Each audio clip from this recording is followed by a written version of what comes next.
So when you're the perspective of the universe, even though you have that thought and emotion, you're experiencing it. Universe perspective is eternal and it is infinite, right?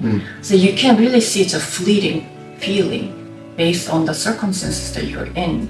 So you're not inside of that thought or inside of the emotion, even though you may go through it. So you may find peace even within.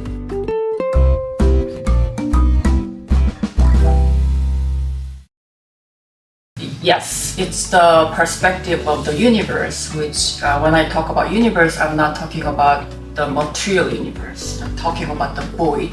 We call it original foundation. So it's some people call it the source. It's an existence, even though it's not a material existence, so there's no shape or color to it. Because as human beings, we only relate to things that we can sense with 5 senses. So we cannot sense it. And that also doesn't exist in our mind, in our consciousness. So that when we throw away, when we let go of what we have accumulated in our mind, we return to that perspective. But that perspective is eternal.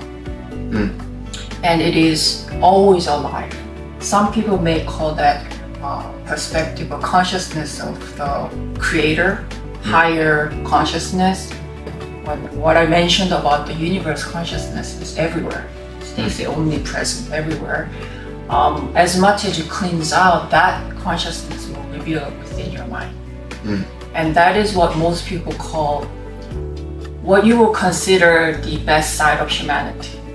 It's the connectedness with others, wanting to make the world better, love and caring others without any expectations. That kind of universal consciousness will reveal within your mind. And what we call the kind of the ugly side of humanity or myself, anxiety, fear, inferiority compared with others. And also when the perspective of the universe is that we often go through thinking and worry throughout the day, stress, right? So there is this thoughts and worry and the emotion that comes from it. So when you're the perspective of the universe, even though you have that thought and emotion, you're experiencing it, universe perspective is eternal and it is infinite, right? So you can really see it's a fleeting feeling based on the circumstances that you're in.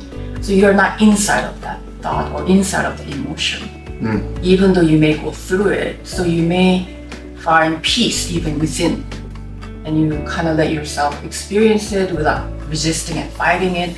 A lot of times when I talk to people, it's not so much what's going on, like it's not so much the anxiety that's the issue, it's just how they relate to the anxiety, how they perceive it.